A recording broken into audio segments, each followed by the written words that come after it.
Next నేను ఒక video పెట్టా, సరే to at least show that I'm there. It's not even about the money, అంటే it is just money is just gesture to show that I'm willing to do something అని చెప్పడం కోసం. ఆ తర్వాత మేము ఏం చేయొచ్చు ఆ తర్వాత మేము అన్ని సెలబ్రేషన్స్ క్యాన్సిల్ చేసాం. వద్దు అసలు వాళ్ళకి అలా ఉంటే మనం ఎలా సెలబ్రేట్ చేస్తాం, మొత్తం అన్ని క్యాన్సిల్. పెద్ద పెద్ద ఫంక్షన్స్ అక్కడ కర్ణాటకలో అక్కడ ఇక్కడ పెద్ద పెద్దగా చేద్దాం అనుకున్నాం. వద్దులే ఇంకా దీని తర్వాత అన్నీ షట్ చేసానని చెప్పేసి ఇంకా నా ప్రయత్నంలో నేను ఏం చేశానంటే, డాడీ మీరు వెళ్ళి కలవంటే ఆయన కూడా కలవకూడదు అన్నారు. ఓకే, ఒక స్పెషల్ పర్మిషన్ పెట్టి నువ్వు వెళ్ళు, పోనీ మా ఫాదర్ ఇన్ లా పంపించండి, లేదంటే సుకుమార్ గారు పంపించండి, లేకపోతే వాళ్ళ వైఫ్ని పంపించండి, లేకపోతే ప్రొడ్యూసర్స్ పంపించండి, బన్నీవాసన్ పంపించండి. ఇలా ఎప్పటికప్పుడు అప్డేట్ తెచ్చుకుంటున్నాను to know what is happening with the kid. అంతే తప్ప నేను అసలు ఏం కేర్ చేయట్లేదు.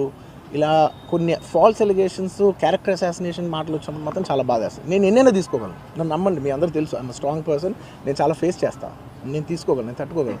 కానీ ఇలాంటి అన్నప్పుడు మాత్రం ఇంత లో పాయింట్